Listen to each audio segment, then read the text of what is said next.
Okay, so here I am. I'm in my new place, and I moved a few cities south, and I wanted to talk about just a few things that have come up recently.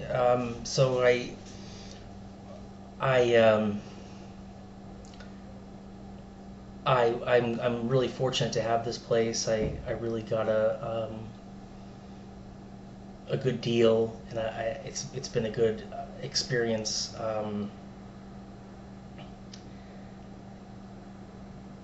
I'm very fortunate, very lucky to be in the situation I'm in, and I think I realized that to a large extent. And based on my temperament and my position in my reality today, I feel like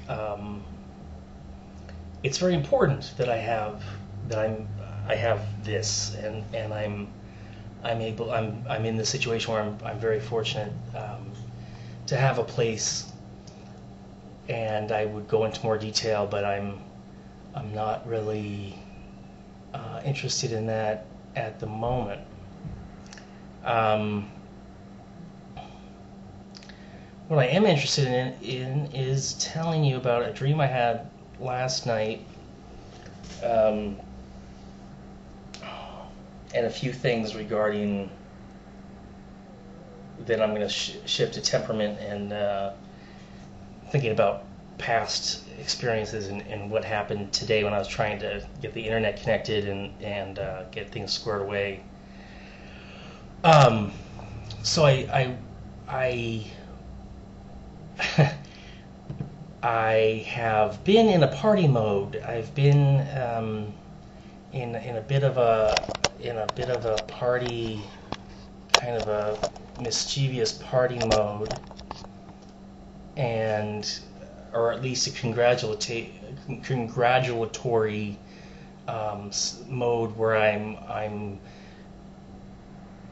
thankful to be here, and um, I'm misbehaving in a certain way. I misbehaved, and I'll just leave it at that. And in that misbehaving, I stayed up.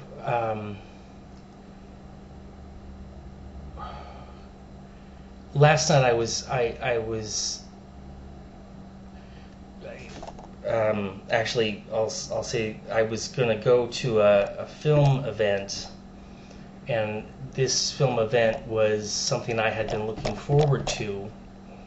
Um, and I was telling myself last night that yesterday was very difficult because I was experiencing um, a lot of fatigue from a medication that I'm taking. And I was experiencing this fatigue because I had been taking the medication for a period of days where it builds up in your system, and it eventually makes you feel a sense of fatigue, and it slows your system down, and I was using that to help me sleep. Well,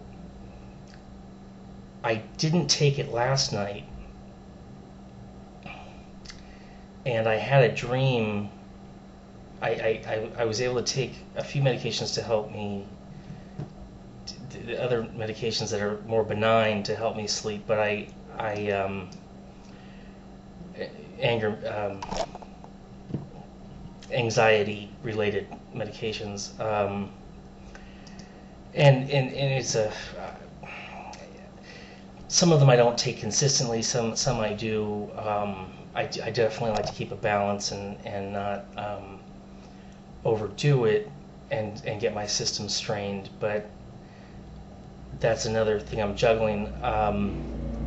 But last night I was up until about 6 in the morning. I got into bed about 4:30, and I was lying there, and I would close my eyes and I would see these geometrical patterns and shapes, and they became more elaborate, and I was seeing rooms, and I was seeing creatures and objects move, and I just knew that I was in for some kind of bizarre dream, state. And sure enough, I landed right in one. So boy, I'm not enjoying my background here. It's a little bit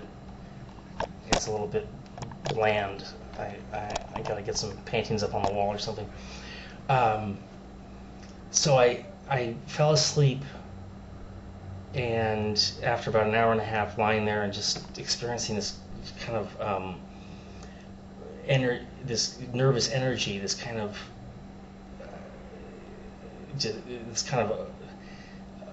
awake state where I was, I was experiencing my system, my mind was fluttering, but my body was fatigued. And when I did fall asleep, I had the most bizarre dream about this fun park, and there were these water slides, and there were these strange rooms where people were going in and interacting with microphones and mirrors, and they were recording themselves. And I met people at the fun park, and around the corner from the fun park, I just remembered this, there was a guy that lived in my grandparents' old home. And at one part during the dream, I'm saying to him, it's so different, I mean, the house looks the same, but the structures around the house are all different. And I was walking up the driveway, and I'm walking into this garage part, and there's these storage containers coming down, and he's telling me they're for storage, and they added on, over a period of time, and there were people around, and it wasn't clear if they were tenants or where they were tenants of it. I knew it was my grandparents' old place. So at one part during the dream, he shows me this box, and he's got this shelf of boxes of people that he's planning on bombing and building, doing harm to. And he's got these boxes, and it had been known during the dream that he had done something horrible to his sister, that he had set off a bomb in the presence of his sister, and he was this crazy successful bomb expert, I guess. And I was at his place, and there was like this shelf, and at one point in time,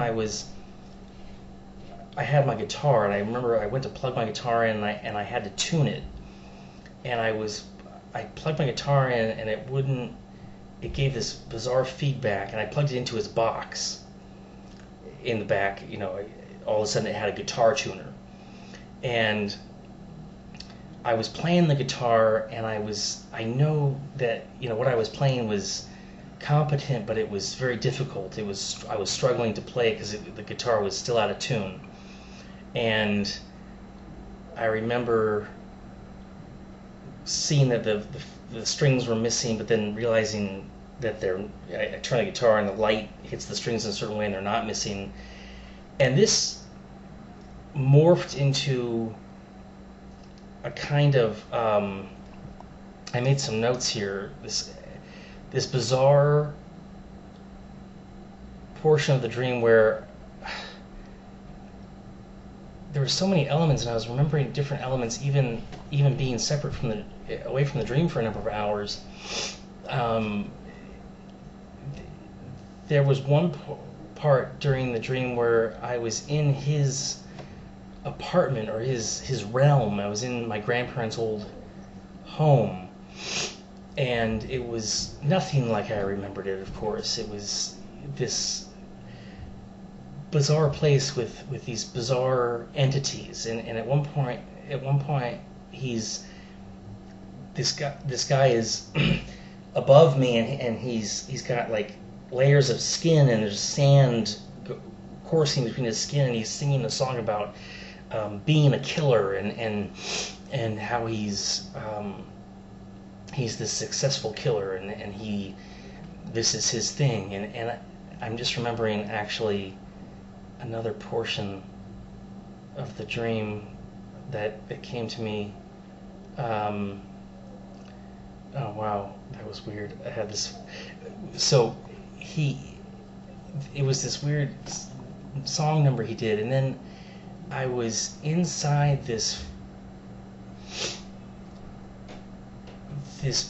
portion of the house that was like an oval-shaped sphere, and it had a staircase curving around and going down, and there were these bizarre entities around, and I was barefoot and I couldn't leave.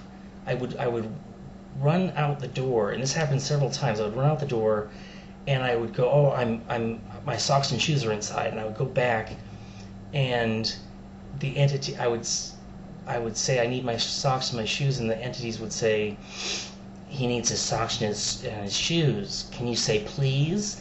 Can we get him his socks and his shoes? And they would kind of surround me, and their tentacles would come out, and they would grab me, and they would pull me down. And at the portion of the dream where I woke up, the entities were saying, oh, he wants to leave. Oh, isn't that cute? Isn't that? And it was almost like they were being. It was almost like it was sexual, but it was in a strange way. It was affectionate. It was like they needed me in a way.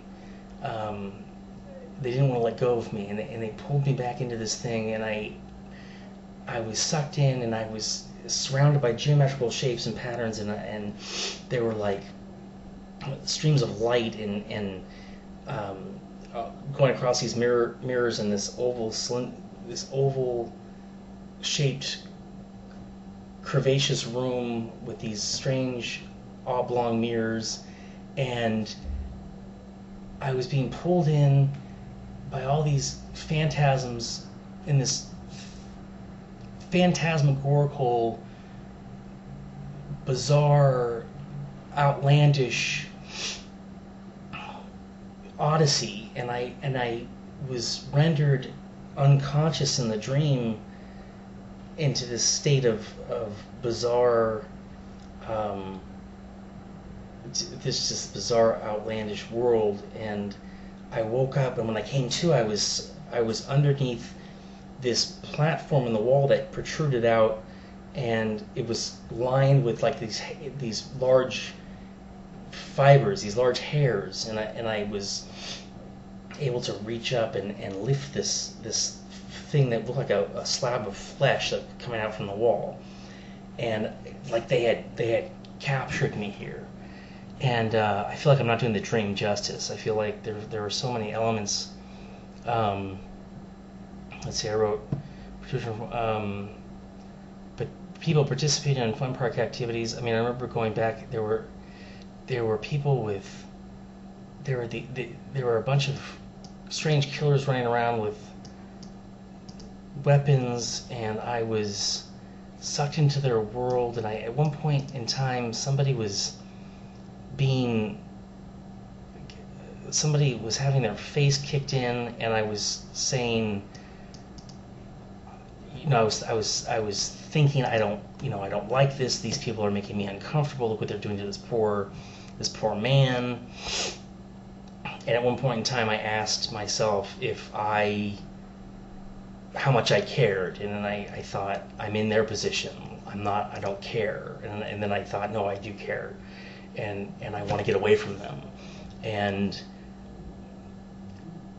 it was just like all strange, bizarre dreams. It's really kind of hard to explain.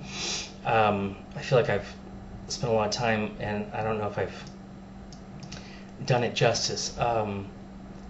We were running around the fun park, and there were different. There was a slide, and it was built up into the trees, and the trees were the slide was on various branches of the tree levels, and then we would go down the slide, and I remember somebody would be at the bottom, and they would this guy with big long arms and big hands would catch me, and it was like he was saying, "Good boy, that's a good job, you know, you're swell," and it was like he was forcing me into his world. It was just one of those strange dreams, and I just knew I was going to end up here based on how I was feeling prior to falling asleep. I wish I could remember more of the dream. It was so outlandish. I really should do more. I should have written a little bit more about it. But it was totally bizarre, and I think it was precipitated by the fact that I'm reading this true crime novel about Richard Koplinski, and it's really fascinating. His Richard Koplinski was a hitman for the Gambino crime family, and he was probably one of the most successful contract killers in American history. I mean, I'm sure there's been others, but this man really was one in a million. I mean, he was something else, and it almost came as no surprise, but yet it came as a real shock to, at one point in the novel, I feel like I shouldn't give it away almost, but I don't know, part of me wants to give it away.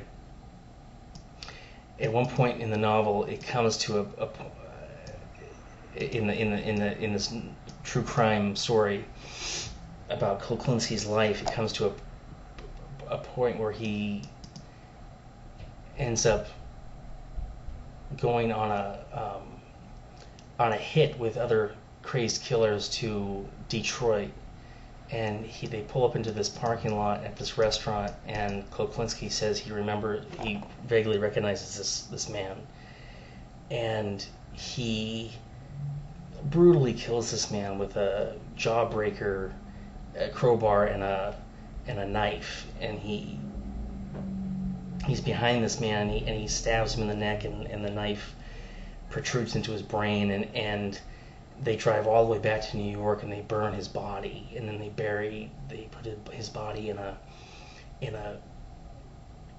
metal container, and they seal it shut, and they bury it underground. And then one of the contract killers later on is giving information to, or thought to be giving information to, the FBI, and they dig up the body, and they crush it, and they put the crushed container in the trunk of a car, and they compact that car, and they turn it into a cube, and they ship it off to Japan to be reused and recycled into other vehicles. And it goes on to say that that's how Jimmy Hoffa was killed. That was the murder of Jimmy Hoffa. And I don't know. I think it's just it gave me the chills, because Jimmy Hoffa's murder is supposed to be such a American legend and such a mystery, and it's not hard to believe that Koplinski when he was operating in the 60s and 70s, and Hoffa went missing in the 70s, right at 75 or 75, I think. That this was the truth, and I got to do more research on this. I don't know if this is known out there, that or it's not believed, or it's I mean, they have no way of really verifying whether he was. There's just no way to really verify one way or another if that's true, probably. But it's very fascinating to me, and this guy is so unique in his psychopathy and his he's just a it's a tragedy. It's really a tragedy, but it's like, it's like reading about it's reading about a successful killer who enjoyed what he did and did these horrible things, and um,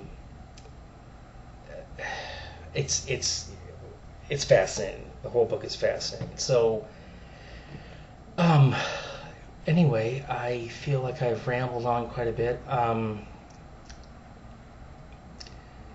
I feel like I'm going to segue into this thing about temperament and wanting things to go well here, and wanting to embrace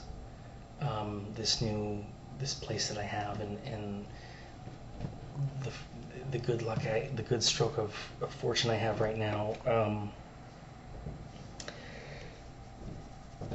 And I was thinking earlier. About my temperament, and ways in my past relationship with my ex-girlfriend, how I had behaved immaturely, and I had been very immature at certain points in time, and very much misbehaved. There was one time when we went down to Southern California to visit her family, and we stayed with her cousin, and I misplaced my medical device, and I was furious with myself, and I couldn't let that fury with myself subside. That I was at her cousin's place, and I couldn't get it through my head that it couldn't really be missing. And I was furious at myself. I thought I was angry, and my anger towards myself was like, only I would do something so stupid as to lose this thing. What did I do? Drop it down the toilet and not even recognize that? I mean, it was pretty heavy-handed towards myself, and it was unnecessary. And I thought, well, that's the past. You've moved on. Things are better. And I was remembering a time when we went camping, and I was in a different immature state where I was getting down on myself, and I was not feeling very good about things. And there were times during the relationship where this would happen, and I take full responsibility for misbehaving in these ways. And I was saying to myself how it was the past, and everything's okay now. And then I was on the phone trying to get my internet hooked up, and I'm noticing how I'm being very vigilant about how aggravated I feel about getting the internet hooked up and making sure it's hooked up, and wanting it to be done right. And they're talking over the phone, and this woman is trying to tell me how the cable should be hooked up, and I'm thinking that I have it all wrong, when actually it was right. The whole setup was correct, and I was calling myself names and saying, oh, well, it figures that it would end up being your stupid mistake, and everything was fine, even though the first over-the-phone customer service rep had told me to unhook the TV in such a way and hook it back and in order to get the signal. But anyway, I was short-tempered, and at one point she asked me, do I have what brand is my TV, and do I have the remote? And I said, do I have the sharp remote? I said, yes, I have the remote right here. I'm switching through the channels, and she asked me again, "Do I have the remote? What brand is my TV?" And I said, "It's a Sharp remote. I have the remote right here, and I'm switching the channels, and I'm not getting anything." And I was, short-tempered, and I thought, this is not something that I. It amazes me how I quickly become aggravated, and how I quickly become um, short fused, and how I think of things about what I need to do, I need to go back to my complex, I need to get certain things, and I think about it instead of being excited or having this sense of inspiration or sense of excitement about the possibilities of what it will mean when I'm fully ready here. I tend to think about them as a little bit, it's just a little bit more aggravation. I feel a little bit more aggravated than necessary. I feel,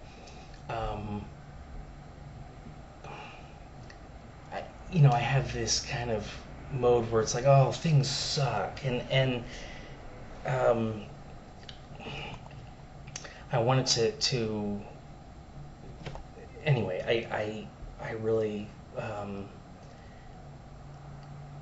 I've been ready for a long time to switch that mode, and I honestly believe at times that I've grown past it, but sometimes it amazes me how little things like that, where I know things are going to be okay, I just don't, in the moment, feel it.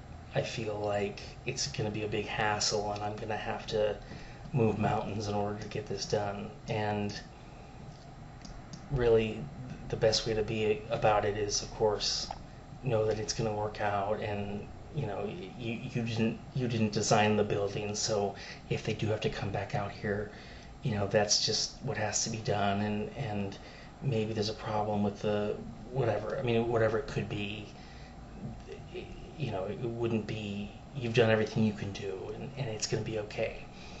And I want to bring peace and harmony into my everyday life, and let that be a motivational factor and an inspirational. Let the let sunlight and peace and happiness and contentment, and just a sense of knowing that the future holds bright possibilities if I allow it to be that way. But instead, I'm alarmed at my temperament, my actual mode of thinking and interacting, and I worry about that on a large level. I worry about what it really means. Where am I really? And I'm more than in the mood